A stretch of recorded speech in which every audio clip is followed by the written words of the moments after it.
Tonight on Y News, a Philippine Airlines flight makes emergency landing at the Los Angeles International Airport after one engine of the aircraft catches fire.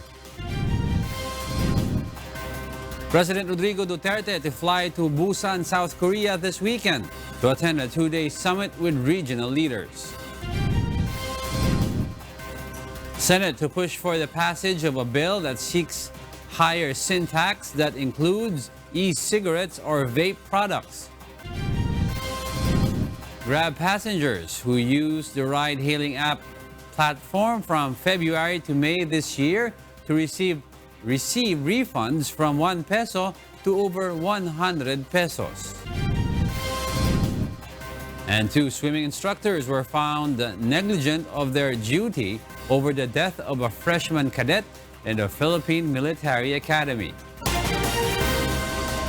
Good evening. An investigation is underway on a Philippine Airlines Manila-bound flight that circled back and made an emergency landing at the Los Angeles International Airport after suffering an engine failure shortly after takeoff. Nina Armilio details this report.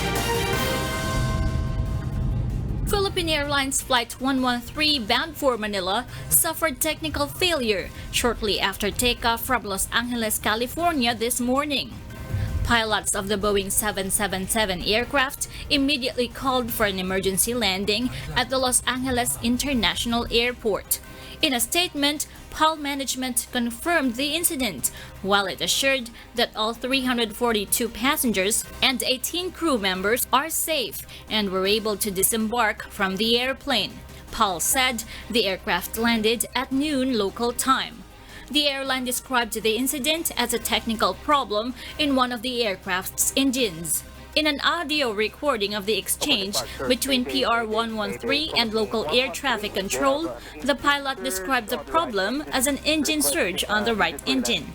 The recording was uploaded on the Twitter account of journalist Tom Podolak. Mayday, Mayday, Mayday, Philippine 113. They have an engine surge on the right engine, requesting immediate reland. Video recordings uploaded by passengers from inside the aircraft and spectators on the ground showed flames and smoke shooting out of the plane's right engine.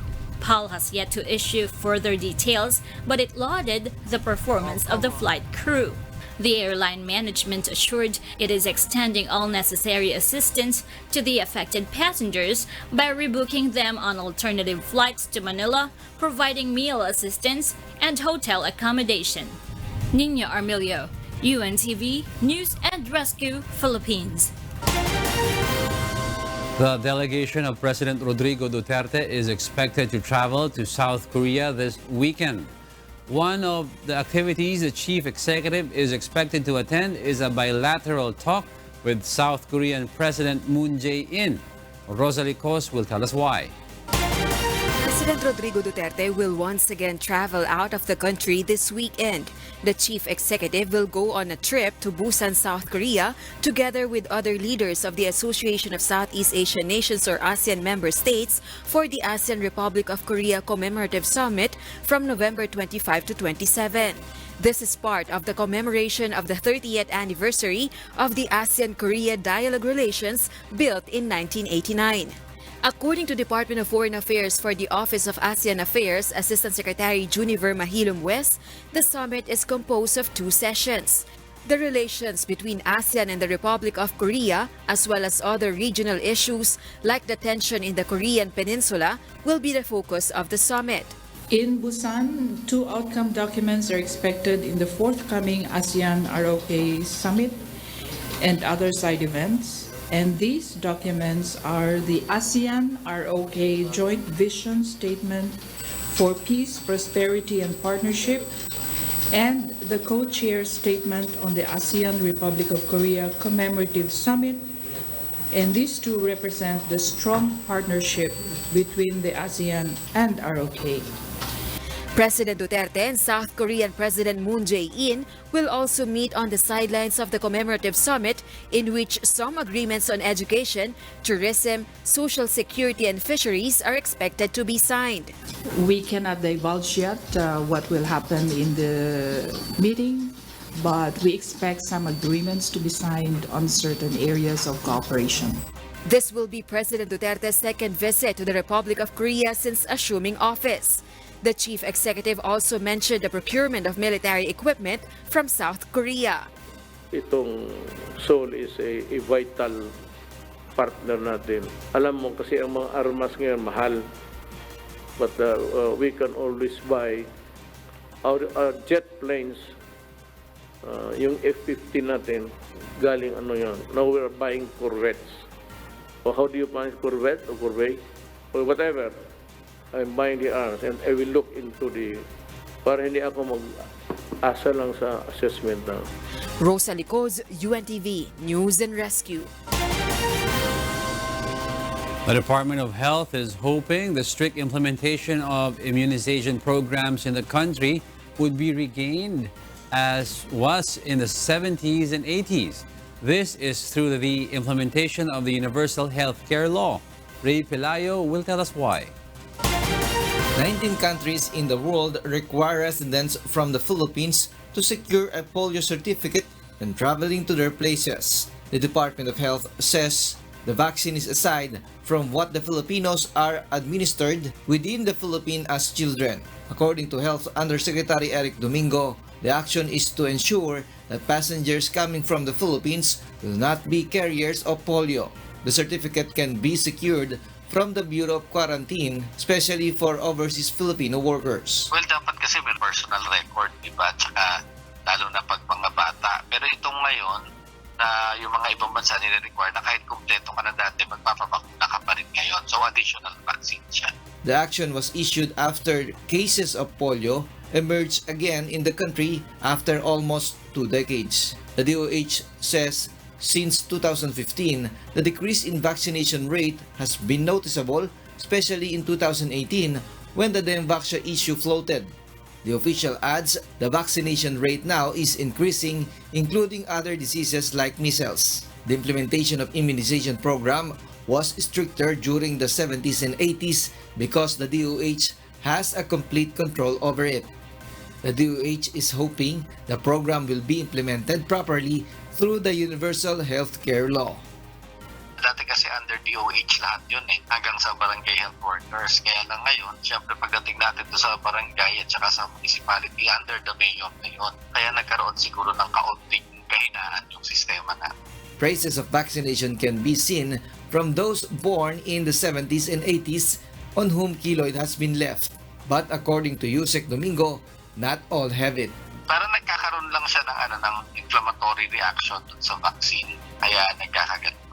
The first polio outbreak was recorded in America in 1894, while polio virus in the Philippines was recorded in 1993, but it was eradicated 6 years later.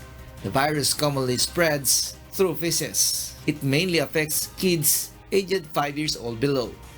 It may leave a person paralyzed or even dead. The DOH says until now, the WHO considers the Philippines as a polio-free country because the strain recently recorded is not a wild polio virus. Ray Pelayo, UNTV, News and Rescue, Quezon City. The Senate will push for the passage of higher sin tax rates to include e-cigarettes or vape products. This despite plans to ban the sale or the use of electronic nicotine delivery systems. Nel Marie Buhok will tell us why. A bill has been filed in Senate that seeks to prohibit the sale, manufacture, importation, or use of electronic nicotine or electronic non-nicotine delivery systems. These include e-cigarettes, heat-not-burn devices, vape, e-shisha, e-nicotine-flavored hookah, and other similar devices. Violators may face a fine up to 1 million pesos. According to Senate Committee on Ways and Means Chairperson Senator Pia Cayetano, although plans to ban such devices have been raised, the committee will just continue to push for the passage of higher sin tax rates that will include e-cigarettes or vapes. My job is to pass the taxation measure, whether or not there's an EO that comes out, if something comes out tomorrow, whether it's a total ban or regulating, I have to be ready because this taxation measure has to be of a more or less permanent nature. According to the lady senator, they do not see any huge effects on the government's revenue collection if these products will be banned.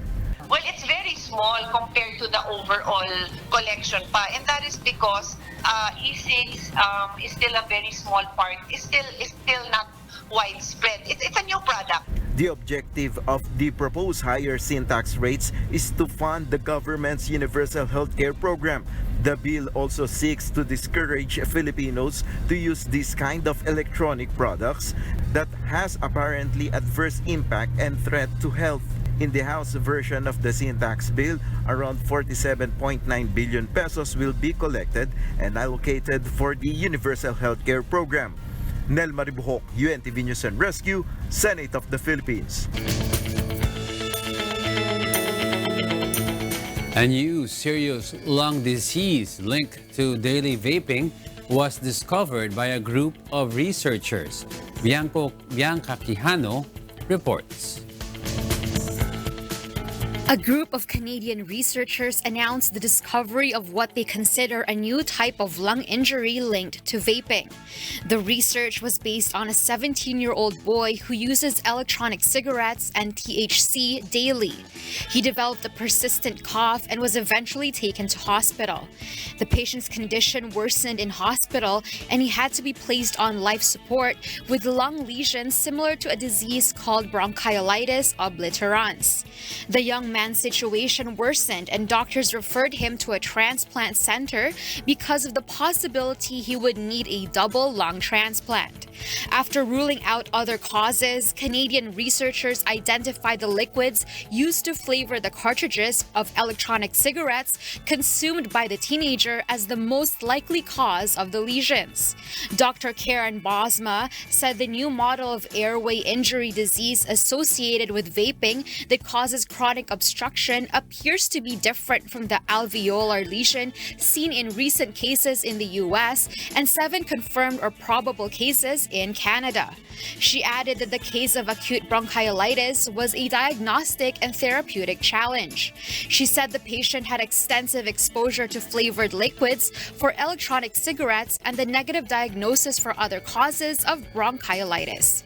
The young man managed to avoid a lung transplant, but researchers said he suffers from chronic lung damage and is recovering from his long stay in the intensive care unit. Bianca Quijano, UNTV News and Rescue, Toronto, Canada.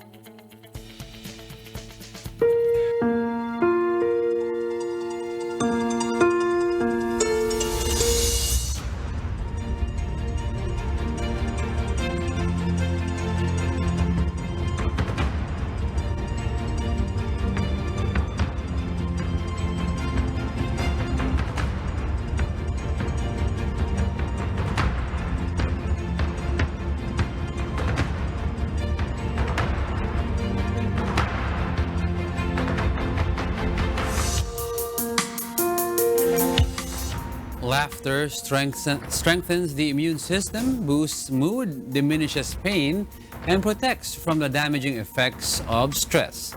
That and more were brought to the residents of a home care facility in the United Kingdom as volunteers from Members Church of God International shared a day of smiles and laughter with the elderly.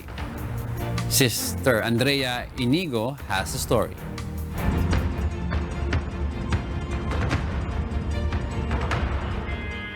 Do you know that one of the most effective cures for a disease is free? That cure is none other than laughter. Laughter is the best medicine indeed, a saying that is both biblical and scientific. According to the American Heart Association or AHA, laughter and humor can decrease the level of stress hormones and reduce arterial inflammation. It can in turn increase the good cholesterol in the body. Based from the British Geriatric Society, being happy can also prolong a person's life. Thus, the volunteers from the Members Church of God International have brought an abundance of joy and gladness not only to the faces but also to the hearts of the elderly in a home care facility in Gloucester, United Kingdom. As part of the celebration of the 39th anniversary of the Old Path program, a special activity was led by the group and joined by the children, the youth, the moms and dads, and most especially by the elderly themselves. The residents have also enjoyed the games and gifts they've received. Exchanged with heartfelt smiles and cheer from the elderly, the volunteers have delightedly performed song and dance presentations for them. Even the staff of the home care facility were grateful and happy with what the group has done for their residents. So yeah, the Old Path visited us today to do activities with us, singing, dancing, games. It's been absolutely fantastic. Residents have loved it. Really enjoyable for relatives, residents, all the staff here at Ashchurch View. Yeah, we'd welcome them back anytime. Thank you to Brother Ellie and Brother Danielle for sending all the volunteers here to Ashchurch View. Yeah, thank you, been brilliant. Thank you very much for coming. It's a pleasure, and yeah, we definitely would invite you again when we can do the next date for some time. Yeah, that's great. All right. Okay, a big thank you goes out to Brother Eli and Brother Daniel for making this dream come true for us. Thank you very much. God bless.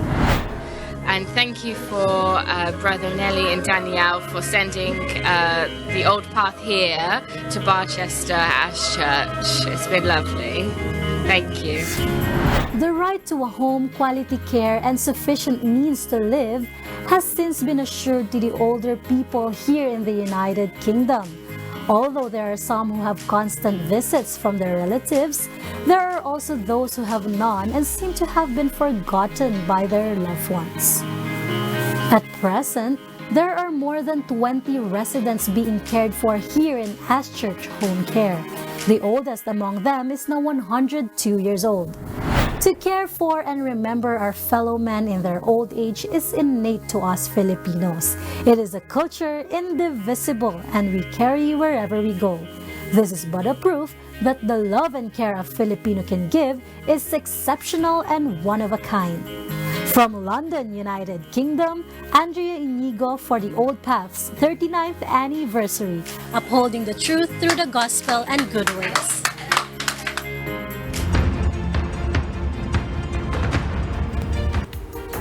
A youth volunteer from Members Church of God International, or MCGI, uses the power of social media to collect food cans to help people in need in the United States. Various MCGI chapters in the U.S. also conducted feeding programs. Randel Umipig tells the story.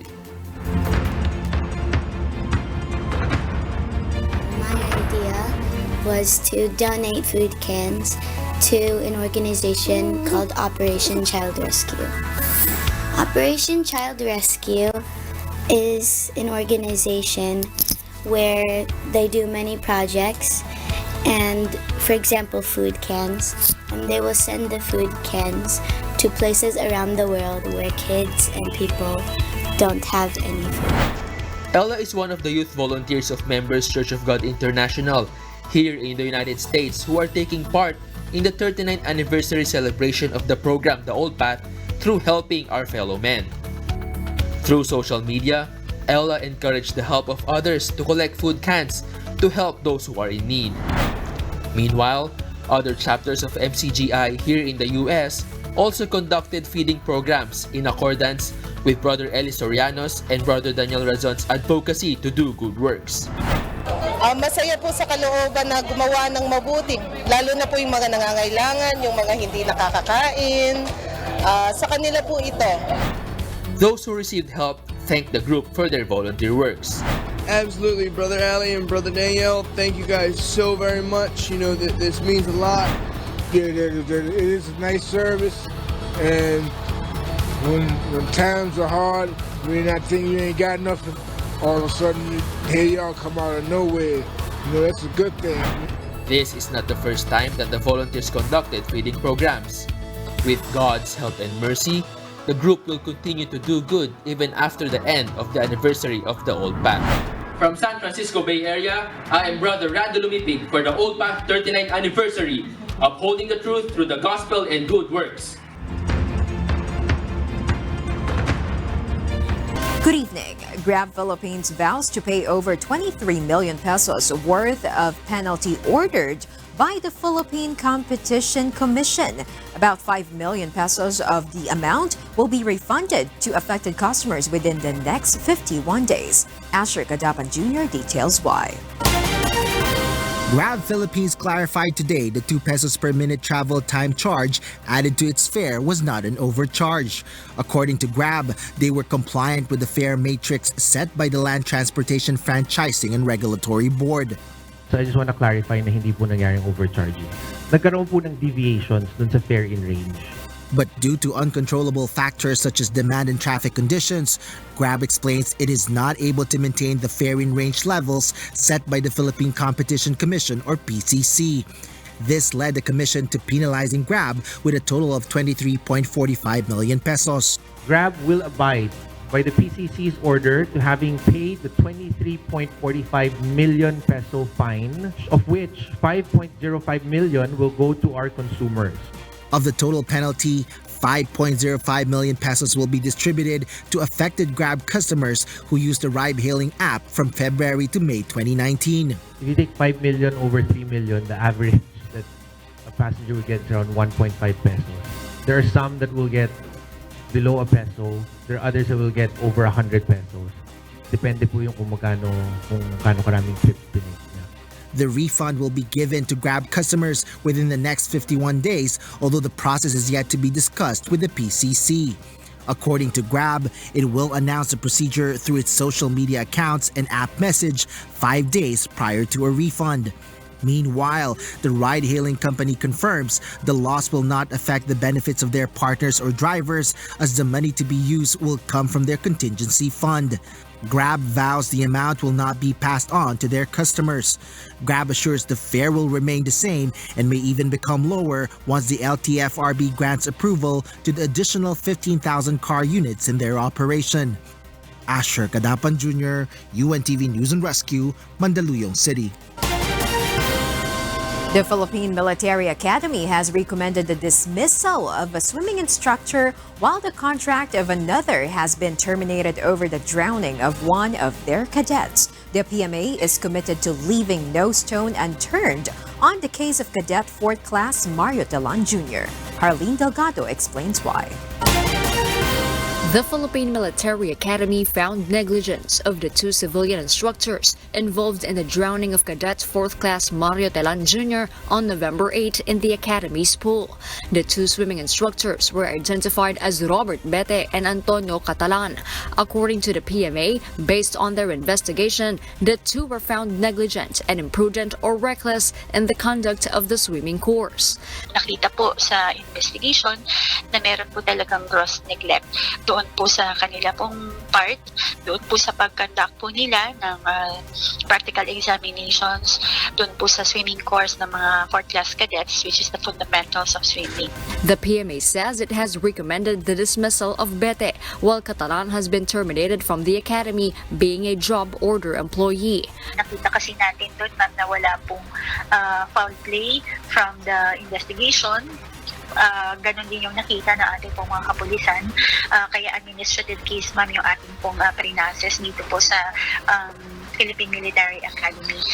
The Academy has also recommended to the Civil Service Commission the cancellation of eligibility, perpetual disqualification from holding public office, and barring from taking civil service exams of the 2 instructors, based on the penalties imposed under the revised rules on administrative cases in the civil service for gross neglect of duty. Meanwhile, the sanctions for the lapses of 2 4th-class cadet marchers who are responsible in counting their classmates before and after the swimming class and of the PMA's head of the Sports and Physical Development Unit are still being deliberated. The swimming classes in the academy remain suspended until all safety measures are in place. The PMA has also asked the Philippine Navy Special Operations Group to be part of all of their cadets' waterborne training activities. Harleen Delgado, UNTV News and Rescue, Quezon City. Police Regional Office 4A Director Police Brigadier General Vicente Danao Jr. gives a stern warning to local chief executives who will get involved in illegal drugs. Sherwin Colobong reports why. The Philippine National Police or PNP Calabar Zone and local chief executives in Batangas signed a Memorandum of Understanding or MOU in connection with the clampdown on illegal drugs in the region. The PNP admit they need support from the local government to decrease criminality, stop illegal drugs activities, and preserve peace and order in every community. Mahirap mag-implement ng peace and order without the support ng ordinary LGUs, no? So hindi lang po ito sa mayor, hindi lang po ito sa governor, but I'm tasking our chief of police to go down up to the level ng barangay. Tanawan City Mayor Angeline Sweet Halili, who is among those who signed the MOU, expresses strong support to the new PNP administration. Angeline is the daughter of assassinated Tanawan City Mayor Antonio Halili. Kailangan talaga full cooperation between the PNP at saka LGUs.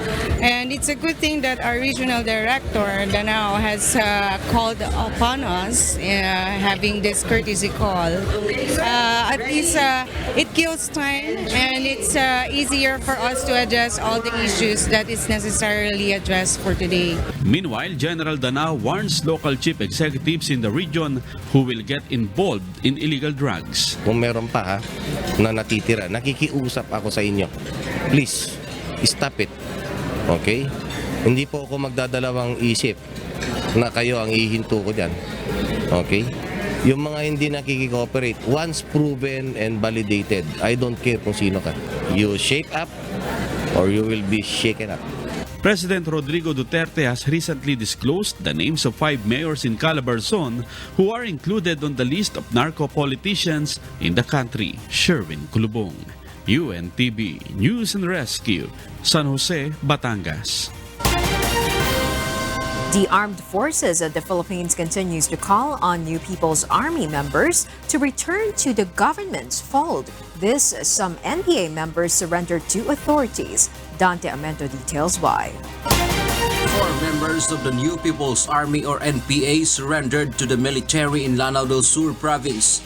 The surrenderers also handed over their firearms, including an M16 rifle, caliber 38 handgun, magazines, and ammunition. The Armed Forces of the Philippines or AFP Western Mindanao Command say the surrender is a result of the relentless military operations. According to the AFP, NPA members do not understand the group's ideology. The AFP continue to encourage local communist group members to return to the government's fold. Among the benefits rebel returnees can avail are incentives. These include the 21,000 peso integration assistance, housing assistance, and firearm remuneration. Particularly ito mga pagbibigay ng mga insentibo, programa upang sa ganun nga ay magamit po nila sa kanilang panibagong buhay. Dante Amento, UNTV News and Rescue, Quezon City. Filipino couture designer Oliver Tolentino showcases work at Thai Silk Fashion Week. He said the difference of Filipino designers from the rest is their resourcefulness. Here's Charisse Longbowen to tell us why.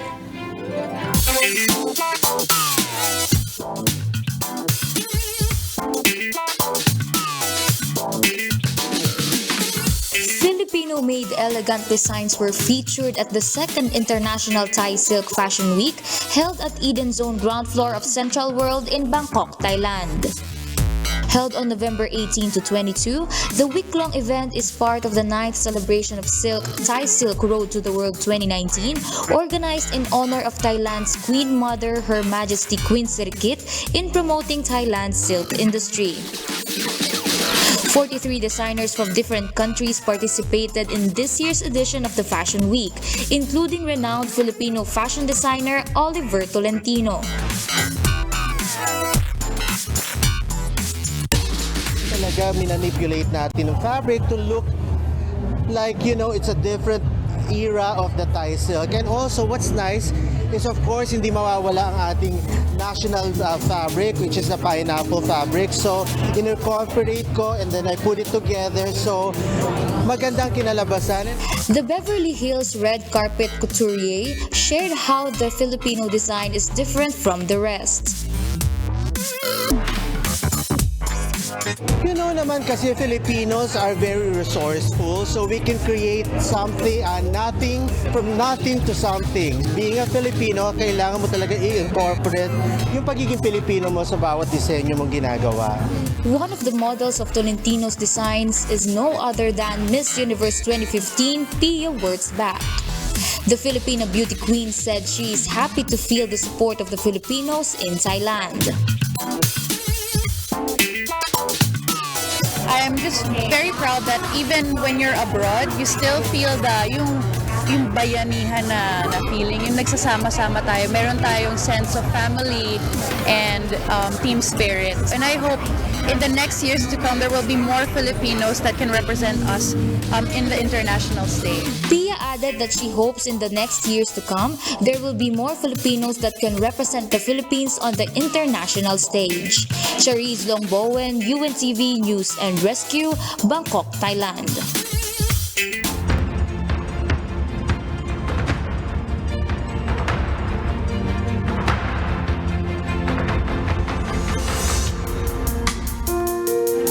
Volunteers from Members Church of God International in Hawaii and Jersey City began their tree planting and cleanup drive to help maintain the cleanliness and orderliness of the environment. This is part of MCGI Brethren's celebration of the Old Path's 39th anniversary. Sister Danica Santos has more details.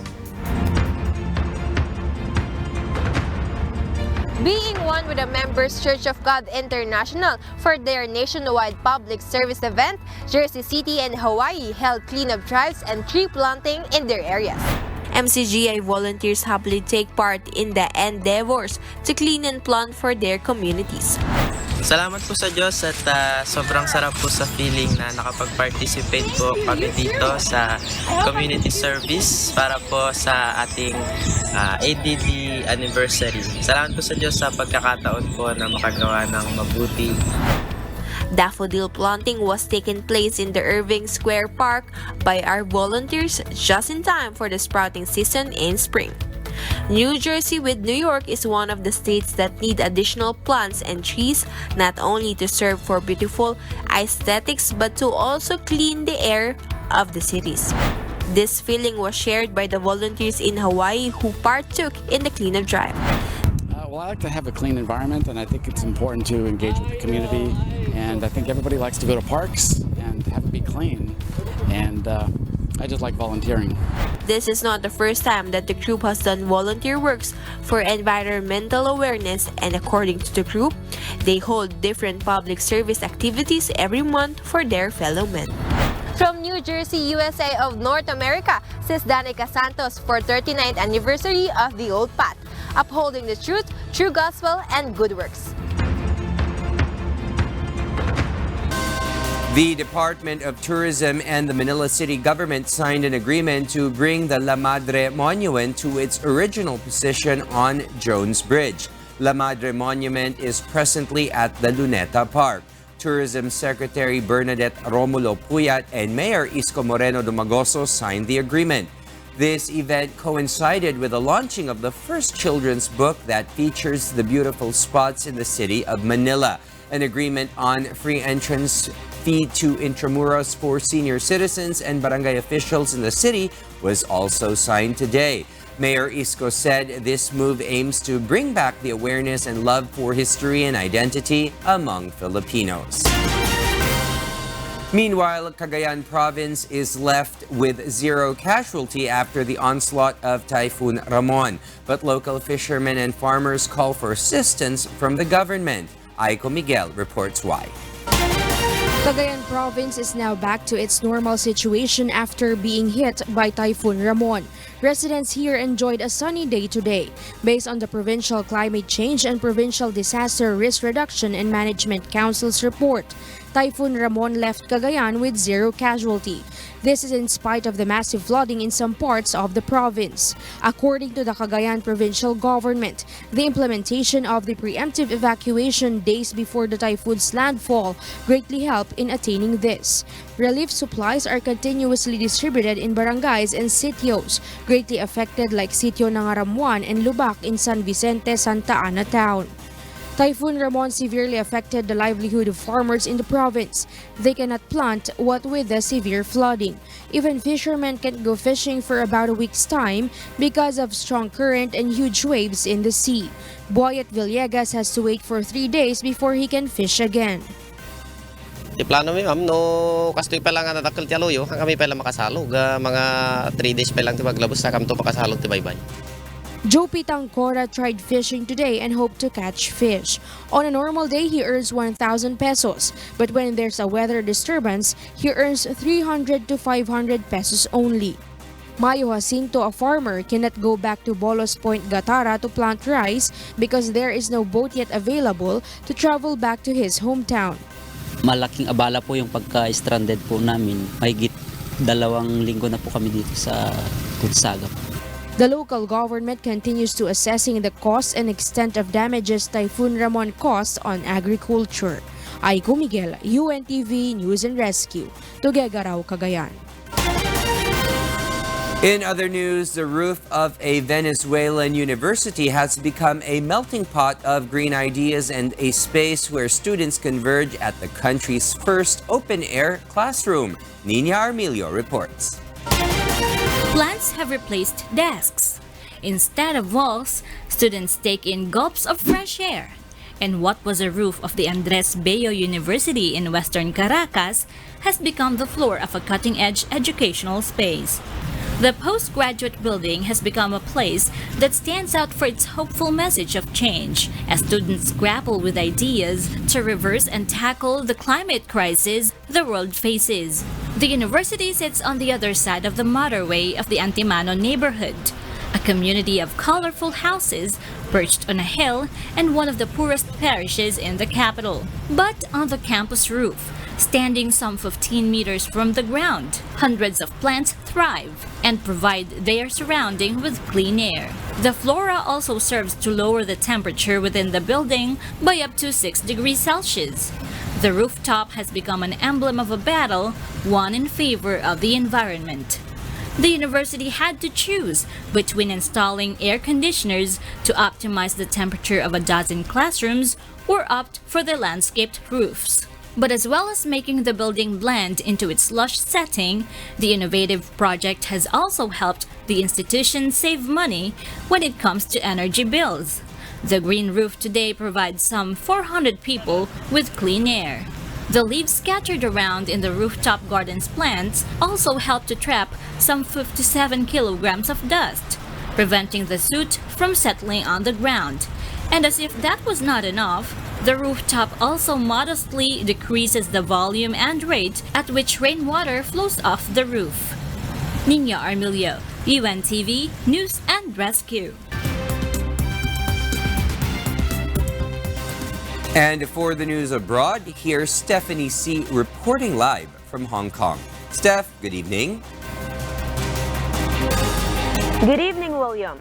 The Japanese government told embassy officials from nearly 20 countries that the health risk to humans of water contaminated by the Fukushima nuclear disaster would be significantly small, even if it is entirely released into the ocean and atmosphere. Vincent Arboleda details why. The Japanese government said health risks to humans remain very low if Fukushima contaminated water was released into sea after being treated. Speaking to journalists, officials said the government would however continue consultations before going ahead with a measure that has sparked radiation outrage among neighboring countries and environmentalists.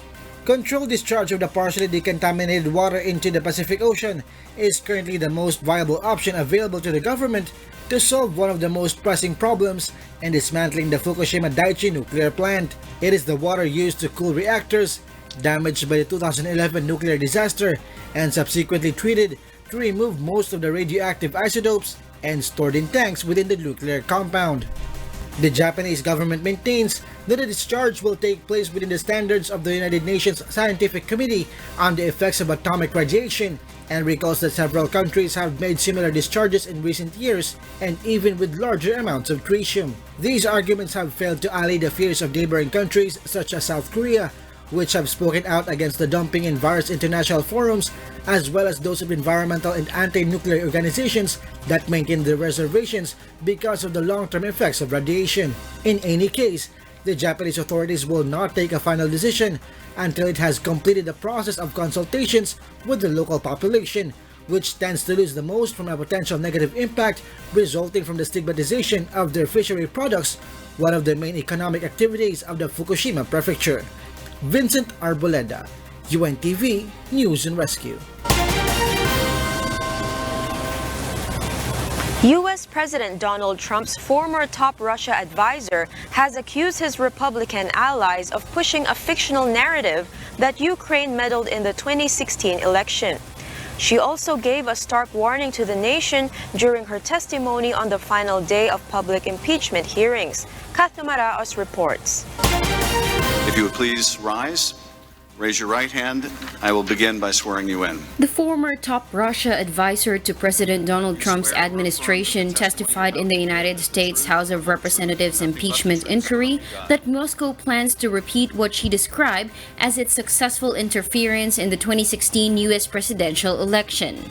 Fiona Hill also dismissed allegations by Republican lawmakers that Ukraine interfered in the 2016 U.S. presidential elections, describing those accusations as a fictional narrative.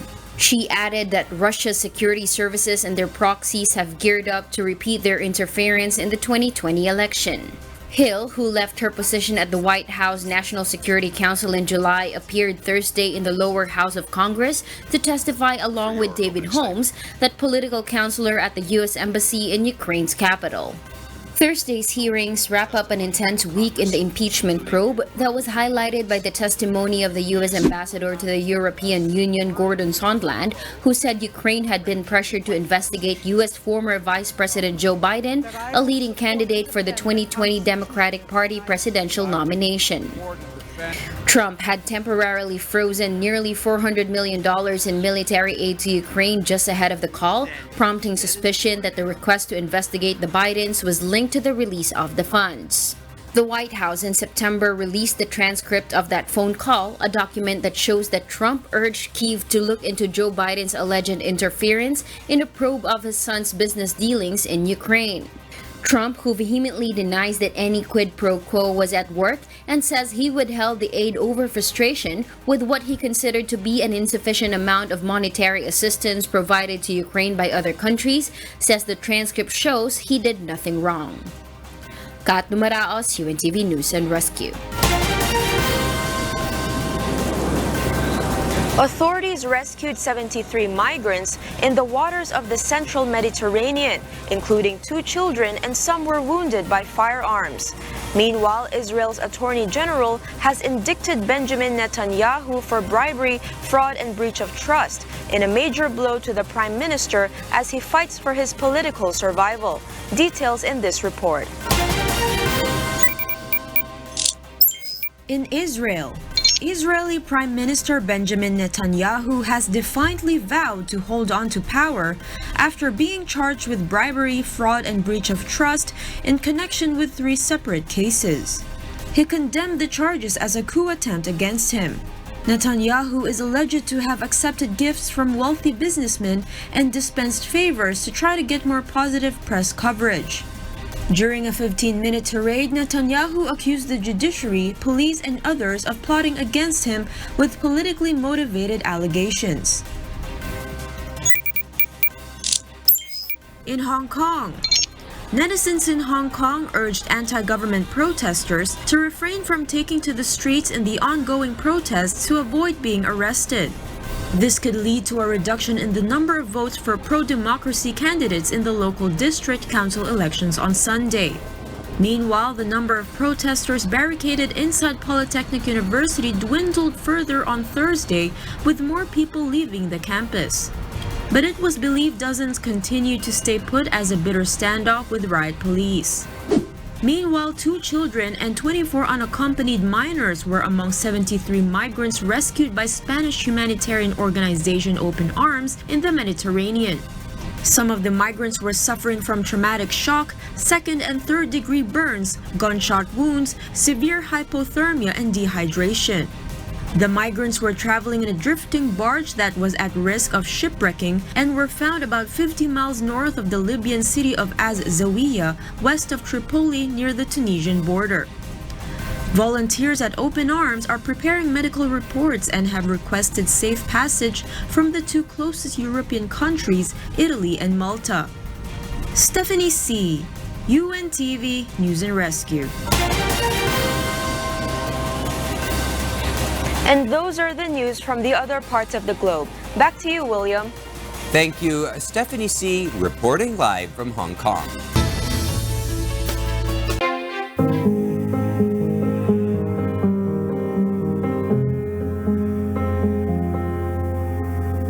Stinky, chaotic, and full of trash.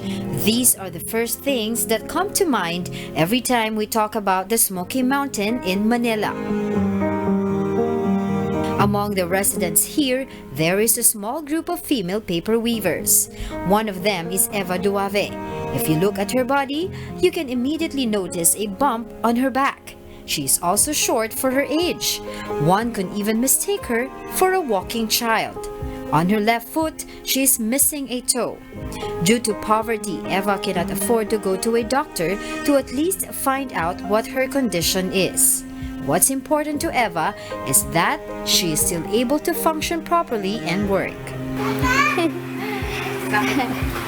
Ay, siyempre, nabubuhay pa rin ako kahit ganito. Binibigyan pa rin ako ng Diyos ng lakas ng katawan kahit maraming naranasan. Eva's physical condition did not become a hindrance for her to be one of the most hardworking and best paper weavers in their community. Eva is proud of the products she weaves because often people from other countries buy them. There is no question as to how skilled Eva is when she made a whole dress out of old paper for her granddaughter.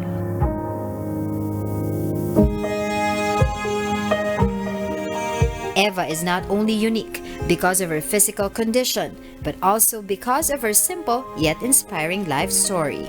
Be even more touched by Eva Duave this Saturday, November 23, 5 p.m. on Historia, only on UNTV. Angela Lagunsal, UNTV News and Rescue, Tondo, Manila.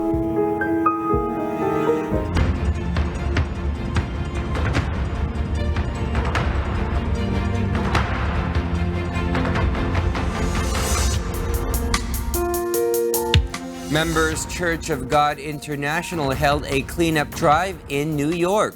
This is part of their community service coinciding with the 39th anniversary celebration of the award-winning religious program, The Old Path. Sister Mary Jane Pineda has more details.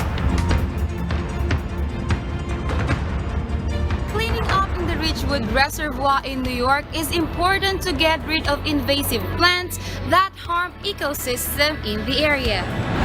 This is why, according to the organizers of a cleanup drive held here on November 17, the volunteer work done by Members Church of God International or MCGI will benefit not just the people who come and visit the spot, but also nature. We're trying to get rid of the invasive plants because it's not good for the ecosystem in this area. So the importance of getting more people involved is to educate them about these invasive plants that need to be worked on. According to Matt Molina of NYCH2O, the volunteerism of MCGI is a huge step towards greater good and preservation of the reservoir. Thank you so much for all your incredible work. It's amazing the amount of work that you did and the piles of debris and dead plant material that you've accumulated. It makes a huge difference. The participants felt joy in their hearts while taking out dead plants and debris despite the cold weather. Kahit po napakalamig po dito sa New York ay ang sarap po sa pakiramdam na nakatulong po kami sa paglilinis po ng park, isa sa mga park dito sa New York. The group vows to continue their volunteer works in the following months with the desire to grab every opportunity to do good with God's help. From New York, USA of North America, I am Sis MJ Pineda for the 39th anniversary of the Old Path, upholding truth through gospel and good works.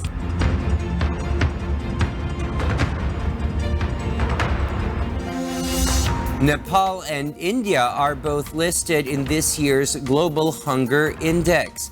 To alleviate the hunger of some Nepalis and Indians, MCGI chapters in both countries conducted feeding programs. Yahabay Diwashray Samashar Kosatma.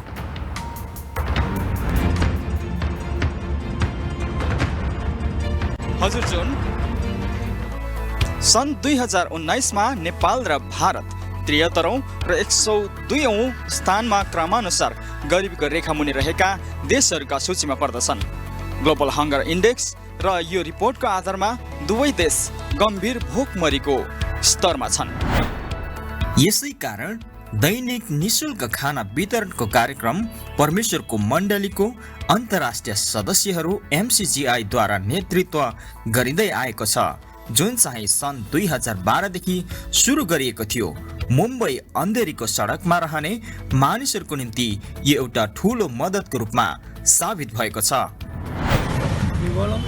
सब लोग खाना दे रहे हैं, अच्छे हम कुछ पेट के लिए बहुत मजबूत कर रहे हैं। वेलकम, हम थैंक्स से अच्छा है, वो भारी हम सही है। दुआ है, उनको भी दुआ है, लोग हमारे दिल से भी दुआ देते हैं और हमारे आने वाले अतिथि भी उनको दुआ देंगे कि हम उनको खाना खिलाते बोलते। हम नहीं देते कि हमारा दिल तो गवा देगा, जिन्होंने हमको रोज लगा के खाना देते उनको, हम इनका नाम लेके इनसे खाना लेके हम रोज बैठ के खाना खाते। हरेक बिहानी यो समूहद्वारा 70 जनाको निम्ति निशुल्क खाना तयार गरिन्छ, जुन कार्यमा हाम्रो इन्डियन दाजुभाइ तथा दिदीबहिनीहरूद्वारा त्यो क्षेत्रमा गरिँदै आएको छ।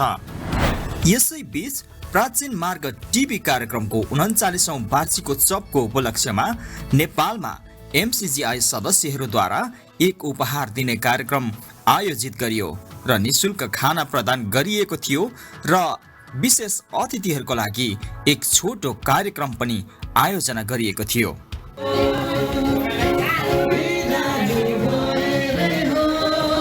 मिले है अहिले दुई फेर बहुत मिले छ, धन्यवाद छ।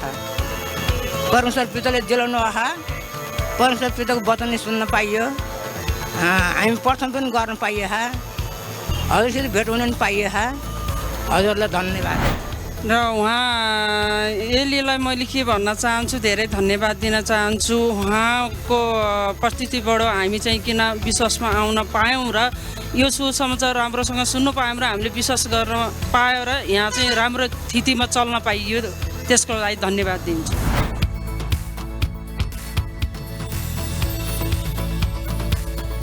भाषा बोल्न नसक्नुको बावजुद पनि नेपालमा फिलिपिनो दाजुभाइ दिदीबहिनीहरू व्यक्त गर्छन् कि सहयोगी हातहरू बढाउनको निम्ति त्यो कुनै बाधाको रूपमा छैन। उनीहरूको भनाइ अनुसार उनीहरूलाई सिकाउँदै आएको छ। Salamat po sa Diyos sa pagkakataong makagawa po ng mabuti sa ating mga kapwa-tao dito sa Nepal. Bagamat di po namin lubos na naiintindihan ang kanilang mga sinasabi dahil po sa pagkakaiba ng ating mga wika, ay nararamdaman po namin ang kanilang kasiyahan dito po sa event na ating isinagawa dito sa lugar na ito, na panukala po ng ating mga taga-akay. Salamat po sa Diyos sa programang Ang Dating Daan. पोखरा नेपालबाट प्राचीन मार्गको 39औं वार्षिकोत्सवको लागि ब्रदर दिवस राई सुकर्म र सुसमाचारद्वारा सत्यतालाई कायम राख्दै